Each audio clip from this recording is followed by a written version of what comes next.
Hi this is Prem. ఈరోజు మనం మాట్లాడుకునే మోస్ట్ ఇంపార్టెంట్ టాపిక్ చూసుకుంటే ఫ్రెండ్స్, అదేదో కాదు, మన వాట్సాప్లో కొత్తగా అప్డేట్ అయిన కొన్ని ఫీచర్ల గురించి మాట్లాడుకున్నాం. వాటిలో ఫస్ట్ది ఒకటి చూసుకుంటే, మరి ఎప్పుడైనా సరే మన ఫొటోస్ కానీ వీడియోస్ కానీ హెచ్డీలో కన్వర్ట్ చేసి పంపించాలనుకుంటే ప్రతిసారి హెచ్డీ అనేది సెలెక్ట్ చేసి పంపించేవాళ్ళం. ఇప్పుడు అలా కాకుండా డిఫాల్ట్గానే సెట్ చేసుకొని ఎప్పుడైనా సరే హెచ్డీఎల్ వెళ్ళేటట్టు సెట్ చేసుకోవచ్చు. అది ఇలాగే మరికొన్ని ఫీచర్లు ఉన్నాయి. అవి తెలుసుకోబోయే ముందు మన ఛానల్ ఎవరైనా కొత్త చూసినట్టయితే వెళ్ళి సబ్స్క్రైబ్ చేసుకోండి. అలాగే పక్కన ఉన్న బెల్ ఐకాన్ నోటిఫికేషన్ ఖచ్చితంగా ఆన్ చేసుకోండి ఫ్రెండ్స్. సబ్స్క్రైబ్ చేసుకున్న వాళ్ళ మటుకు దయచేసి వెళ్ళి లైక్ చేసుకుని అలాగే కొంతమంది షేర్ చేసుకోండి ఫ్రెండ్స్. ఇది ఆలస్యం వీడియోలోకి వెళ్ళిపోతాం. ఈ వీడియోలో మాట్లాడుకున్నాం కదా, ఏ విధంగా డిఫాల్ట్గా ఫొటోస్ కానీ వీడియోస్ కానీ మన ఫోన్లో నుంచి పంపిస్తూ ఉంటాం కదా, దానికి హెచ్డీ క్వాలిటీ సెట్ చేసుకోవాలనుకుంటే ముందుగా 3 డాట్స్ మీద క్లిక్ చేసుకొని సెట్టింగ్స్ని ఆన్ చేసుకోండి.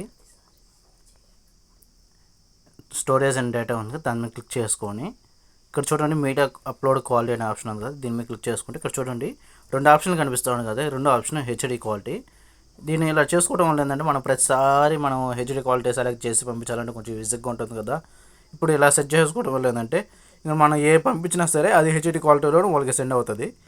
సెకండ్ ఆప్షన్ చూసుకుంటే, మనం ఎవరికైనా సరే ఎంత ఛార్జ్ చేస్తున్నాము, ఎంత జీబీ వాళ్ళకి స్పెండ్ చేస్తున్నామో అని తెలుసుకోవాలనుకుంటే మేనేజ్ అనే స్టోరేజ్ ఉంది కదా, దీని మీద క్లిక్ చేసుకుంటే ఇక్కడ నుంచి చూసుకోండి ఎవరికి ఎంత జీబీ పంపించి ఎక్కువ ఎవరికి పంపించున్నాం అనేది ఇక్కడ నుంచే తెలుసుకోవచ్చు.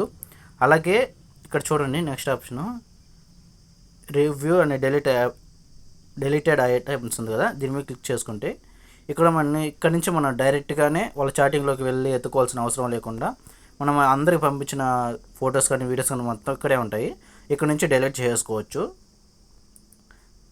నెక్స్ట్ ఆప్షన్ చూసుకుంటే కొంచెం బ్యాక్ వచ్చేసిన తర్వాత కొంచెం పైకి స్క్రోల్ చేసుకుంటే ఇక్కడ నుంచే ఓపెన్ ఇన్స్టాగ్రామ్, అంటే మనం ఇక్కడ నుంచే డైరెక్ట్గా ఇన్స్టాగ్రామ్ అనేది ఓపెన్ చేసుకోవచ్చు. అలాగే ఫేస్బుక్ కూడా చేసుకోవచ్చు ఫ్రెండ్స్. వాట్సాప్లో రీసెంట్గా అప్డేట్ అయిన ఫీచర్ల గురించి తెలుసుకున్న తర్వాత మరిన్ని ఇంట్రెస్టింగ్ వీడియోస్ కోసం సబ్స్క్రైబ్ చేసుకోండి ఫ్రెండ్స్. సబ్స్క్రైబ్ చేసుకున్న వాళ్ళు లైక్ చేయడం మాత్రం మర్చిపోవద్దే.